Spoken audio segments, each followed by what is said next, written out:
बढ़ते आगे, गोरखपुर में मंदिर में सुरक्षा कर्मियों पर हमले को यूपी सरकार ने आतंकी हमले की साजिश कहा है। इस बारे में अपर सचिव गृह अवनीश अवस्थी और एडीजी प्रशांत कुमार ने लखनऊ में एक संयुक्त प्रेस कॉन्फ्रेंस की। शासन का कहना है कि मामले की गहनता से जांच होगी और आरोपियों को बख्शा नहीं जाएगा। अधिकारियों ने कहा कि मामले की जांच के लिए एसटीएस और एटीएस और साथ ही एसटीएफ की टीम गोरखपुर रवाना हो गई है। सरकार ने कहा कि हमले में घायल हुए दोनों पीएसी जवानों को 5-5 लाख रुपए का पुरस्कार भी दिया जाएगा। इस बीच प्रदेश के धार्मिक स्थलों की सुरक्षा को भी बढ़ा दिया गया है।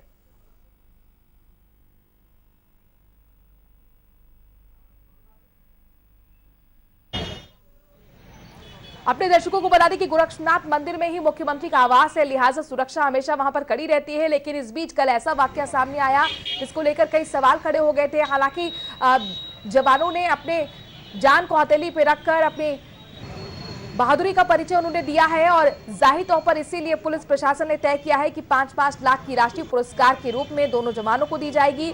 एक शख्स आपको बता दें कि जो कि गोरखपुर का ही रहने वाला है, उसने अंदर घुसने की कोशिश गोरखनाथ मंदिर में की थी। उसे रोकने की कोशिश जब जवानों ने की तो उस पर हमला कर दिया गया। गोरखपुर से अरशद जवाल ताजा अपडेट के साथ हमारे साथ जुड़ गए हैं। सीधे अरशद का रुख करते हुए, अरशद, एटीएस पहुंच चुकी है, जांच क्या शुरू हुई है, क्या जानकारी आपके पास?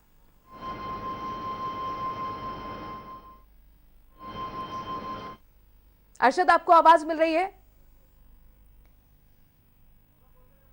अपने दर्शकों को बता दें कि कुछ देर पहले ही प्रेस कॉन्फ्रेंस करते हुए ADG law and order Prashant Kumar ने जानकारी दी थी कि एटीएस और एसटीएफ की जांच इस मामले को अब आगे बढ़ाएगी और जाहिर तौर पर बहुत महत्वपूर्ण होगा देखना कि क्या यह हमला था साजिश। लेकिन हालांकि अवनीश अवस्थी जो बड़े अधिकारी हैं, मुख्य सचिव, उनका साफ तौर पर कहना है कि आतंकी हमले से इनकार नहीं किया जा सकता है। यानी कुल मिलाकर अब ये देखना होगा कि ये शख्स किससे जुड़ा हुआ था। अरशद हमारे संवाददाता जुड़ गए हैं। अरशद, ये गंभीर मामला और जाहिर तौर पर चूंकि मुख्यमंत्री आवास भी गोरक्षनाथ मंदिर में है, लिहाजा सरकार भी एक्शन में।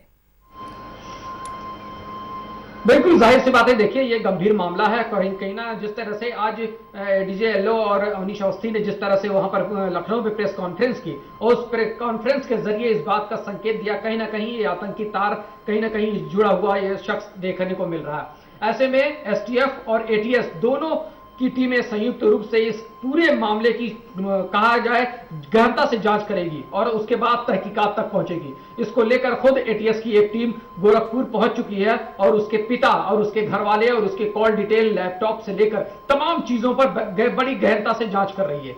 लेकिन कहीं ना कहीं सवाल उठता है कि ये युवक, जिस तरह से इंजीनियरिंग का एक युवक मुंबई से चलकर गोरखपुर आता है और गोरखपुर से सीधे पहुंचता है गोरखनाथ मंदिर में और इस घटना को अंजाम देता है, जिस तरह से उसके पिता का आज बयान आया कि वो मानसिक रूप से डिप्रेशन में था कहीं ना कहीं, लेकिन ये इस बात का संकेत देता है कि डिप्रेशन का व्यक्ति क्या कोई और स्पॉट की जगह नहीं मिली, उसको गोरखनाथ मंदिर मिला। और खास करके जिस तरह से वो संदिग्ध सामान लेकर पहुंचता है वहां पर और 2 पुलिस वालों पर जिस तरह से जानलेवा हमला करता है, लेकिन वहां पर मुस्तैद पुलिसकर्मी जिस तरह से उसको जाहिर तौर पर एसटीएफ इस मामले की अब जांच कर रही है। जाहिर तौर पर देखना होगा कि आखिरकार क्या बड़े खुलासे होते हैं। लेकिन जो अब तक पूछताछ हुई है उसमें क्या जानकारी निकलकर सामने आई है? अभी तक देखिए एसटीएफ और एटीएस की जांच उसके पिता से जांच कर रही है कि आखिर ये युवक क्या कर रहा था, कहां पढ़ रहा था, किसके साथ था। यानी कहीं ना कहीं जिस तरह से देखा जाए कॉल डिटेल्स वगैरह निकाली जा रही है, इसके दोस्तों से जांच की जा रही है, इसके परिवार वालों से जांच की जा रही है, ये कहां रहता था, उठता बैठता था, यानी इसकी ट्रैवल हिस्ट्री भी जांच की जा रही है। अभी तक जिस तरह से देखा जाए, अभी तक जिस तरह से जांच चल रही है, जांच में अभी तक सिर्फ इसके ऊपर 307 का धारा मामला दर्ज करके और भी कई धाराओं में मामला दर्ज किया गया है और उसके बाद आगे की कार्रवाई की जा रही है। लेकिन 5 टीमें गठित की गई हैं इस पूरे काम को, घटना को अंजाम देने के लिए।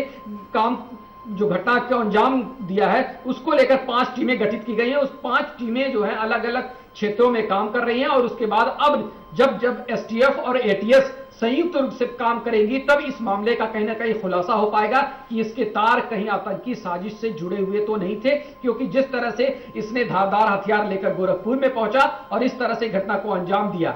लेकिन जिस तरह से मुंबई का यह पढ़ा लिखा युवक इस तरह की घटना को अंजाम देता है तो इससे कहीं ना कहीं साफ संकेत देखने को मिलते हैं कि कहीं ना कहीं इसके तार जरूर जुड़े हुए हैं, तभी ये वहां तक गोरखनाथ मंदिर के डोर तक पहुंचता है और इस घटना को अंजाम देता है।